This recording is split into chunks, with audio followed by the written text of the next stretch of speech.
He was best known for the Spring Street salt shed, a crystalline structure that appears, with a little imagination, to form a coarse grain of salt.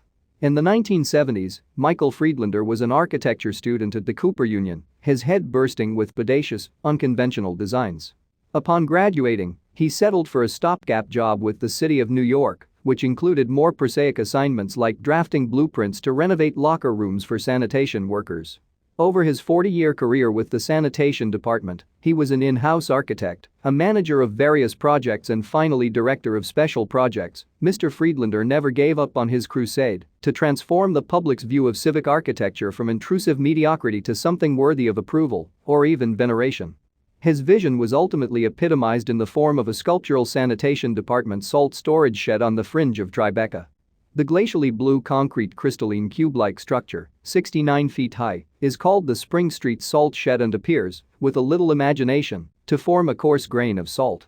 Mr. Friedlander described the $20 million structure as a whimsical architectural folly that can hold 5,000 tons of salt.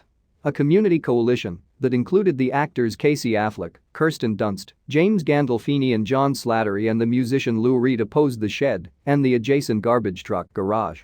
But as the architecture critic Michael Kimmelman wrote in the New York Times in 2015, opponents of the sanitation project in Hudson Square may not have gotten exactly what they wanted. But they were fortunate. They got something better. Mr. Kimmelman added, "I can't think of a better public sculpture to land in New York than the shed." Mr. Friedlander died on March 21 in a hospital in Manhattan. He was 63. His niece Julia Friedlander said the cause was complications of an infection. Born into a Jewish household, Mr. Friedlander became a practitioner of Nichiren Buddhism, whose principles, particularly those of environmentalism and sustainability, he tried to apply to his work. Asked by a community board member to explain why the truck garage he designed at 12th Avenue and West 55th Street was punctuated by so many windows, Mr. Friedlander replied, unpretentiously, "There are people inside." That garage won an award in 2007 from the city's Art Commission, now the Public Design Commission. So did a shed with translucent tent fabric in Far Rockaway, Queens, that is used to store ice-melting salt for sanitation trucks to spew on winter roadways. He also received a Lifetime Achievement Award from the commission. But Mr. Friedlander is probably best known for overseeing the design and construction of the Spring Street Salt Shed at West and Spring Streets near the Hudson River, as well as the adjacent garage. Those structures won an honor award from the 2018 American Institute of Architects.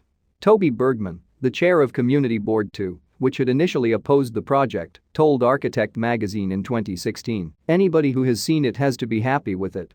It's a real example of how these things can be done well." Mr. Friedlander told The Times in 2015 that his secret to overcoming "not in my backyard" opposition to public works was straightforward: build the best building in the neighborhood.